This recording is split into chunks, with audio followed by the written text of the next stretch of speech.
All right, ready to dive into something pretty wild. I'm all ears. We're talking about AI. AI that can make videos of people talking and moving. Realistically, I mean. And all it needs is one image and some audio. It's called OmniHuman-1. Yeah, it's really got people talking. It has. So we're going to try and unpack all of this using this great essay by Jörg-Owe. So what is OmniHuman-1 exactly? Okay, so it's this system developed by ByteDance. The TikTok people. That's them. And what's really interesting is how little it needs to work with. Like, you give it a single image of a person Okay. and some audio, and it can create this whole video of them saying the words in the audio clip. So it's like I could take a photo of, I don't know, my grandma, an old recording of her voice, and I could have a video of her actually speaking. Exactly. It's pretty amazing, right? Wild. And a big part of this is the training. So OmniHuman-1, they've fed it like a massive amount of video data, human video, I mean, Wow. like over 18,700 hours of it, which basically lets it learn all the nuances of how humans move and express themselves. And Jörg-Owe talks about the algorithm they use. It's called a diffusion transformer, DIT. So it's like it's really studied human movement in detail, and it can apply all that to make these animations. Yeah. And it's convincing. Oh, yeah. Independent evaluations say it's quite good, actually. Really? Scores higher than other systems out there, especially when it comes to things like lip syncing and gestures. Jörg-Owe says it really is pretty believable. That is impressive.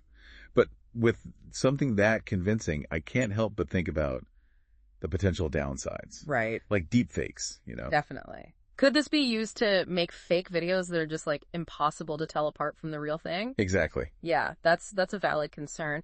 And it's something Jörg-Owe definitely brings up in the essay. There's potential for misuse here. It's something we have to be very aware of. It's like we're entering this whole new world. And it's exciting, all the potential good stuff. But then there's this possibility of like real misuse. And that's a little, well, daunting. Totally. It makes you really think about the future of truth. Like, how do we even know what's real anymore when technology can create these convincing fabrications? It's a real double-edged sword, wouldn't you say? Definitely. And it's one we're going to have to be very careful with as all this technology keeps developing. Okay, so we've talked about how incredible this technology is, but also kind of scary. Yeah, definitely. But let's look at the positives for a minute. Jörg-Owe, he talks about some pretty amazing potential benefits in his essay, I mean. Oh, yeah, for sure. The applications across different fields, it's pretty vast. Yeah, let's start with education. Jörg-Owe seemed especially into that. Well, and I can see why. Like, imagine history lessons where students can actually interact with historical figures, you know, virtually, instead of just reading about them. So it's like, instead of just a picture of Abraham Lincoln in a textbook, we could have a video of him giving the Gettysburg Address. Exactly. It could really bring history to life in a way we've never seen.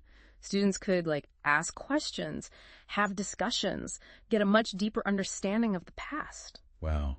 It'd be like having a time machine right there in the classroom. Right. And it wouldn't have to be just history, right? I mean, Jörg-Owe mentions other subjects too. Oh, absolutely. Any subject where visual learning is helpful, I think, could be totally revolutionized. Science, math, literature, arts, all of it. Okay, so what about entertainment? That's a big one, obviously. Jörg-Owe talks about the impact on film and TV production. Yeah, so think about it. You could create these realistic virtual actors, background characters, too.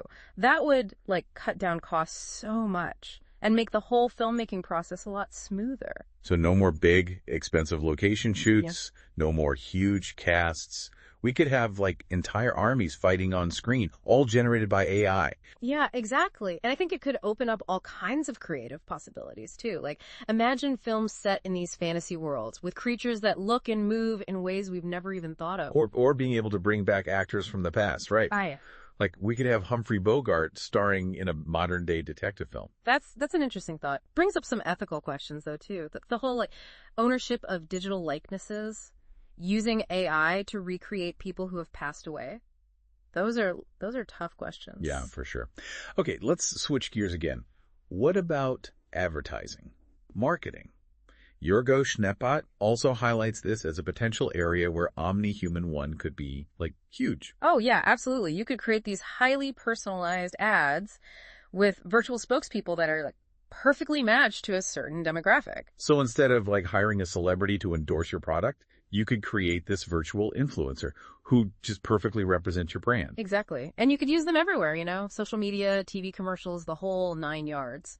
That's amazing. It's like having a whole army of tireless brand ambassadors working for you 24/7. It really is. And it's definitely an area where the line between real and virtual, it gets even blurrier, Yeah. It brings up those questions again about transparency, how consumers see these AI-generated entities, how they interact with them. Yeah, it's exciting, but also a little unsettling, So we've talked about education, entertainment, advertising. It seems like, just reading Jörg-Owe essay, the possibilities are really, really vast. Yeah, and I think we've only scratched the surface, to be honest. As OmniHuman-1 keeps getting better, I think we're going to see it used in ways we can't even imagine right now. And that leads to, I guess, the big question. What happens when this technology gets even more powerful? What happens when it gets even harder to tell what's real and what's fake? That's something to think about, for sure. That's a pretty big question to think about. What happens when this technology gets even more powerful? I mean, what happens when we get to the point where we can't really tell what's real and what's fake? It's almost like something out of science fiction, Yeah, no, it's a valid point. Like, as this technology keeps developing, we're going to see those lines get blurrier and blurrier. It's something Jörg-Owe really emphasizes in his essay. What happens when we can't tell the difference anymore between a real video and one made by AI? It's a little unsettling, to be honest. Makes you question everything you see, everything you hear. I mean, we already have so many problems with misinformation and deep fakes and stuff. What happens when it gets even more, sophisticated? Well, one thing Jörg-Owe talks about is media literacy. Like, we need to become much more careful consumers of information. We need to learn how to really evaluate sources and look for things that don't add up. So it's like we need a whole new set of skills to navigate this digital world. Like, we can't just trust everything we see online anymore. Exactly. We got to question everything. Be aware that things could be manipulated and be able to check things out, verify information using different sources.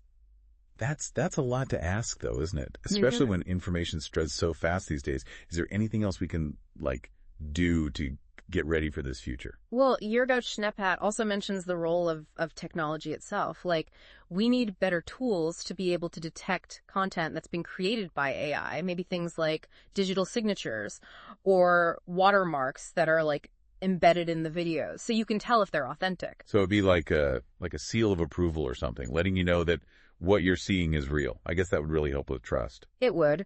But ultimately, a lot of this comes down to, how ethically this technology is developed, how it's used. Developers have a real responsibility to think about what could happen because of what they're creating. It's that whole, with great power comes great responsibility thing. Right. Sounds cheesy, maybe, but it's definitely true in this case. Yeah. And it's not just the developers, it's policymakers too, right? Like, we need laws.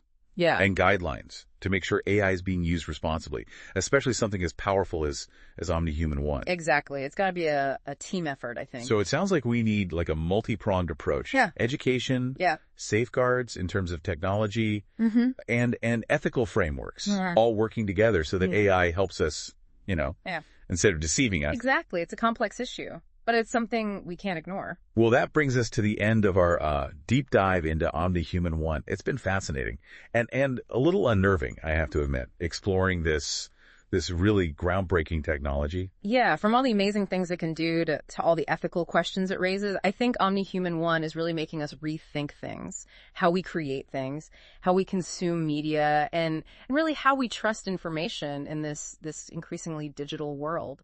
And as always, we want to hear from you. What do you think about OmniHuman-1? Are you excited about all the possibilities? Worried about the potential downsides? Let us know. And one last thing to think about.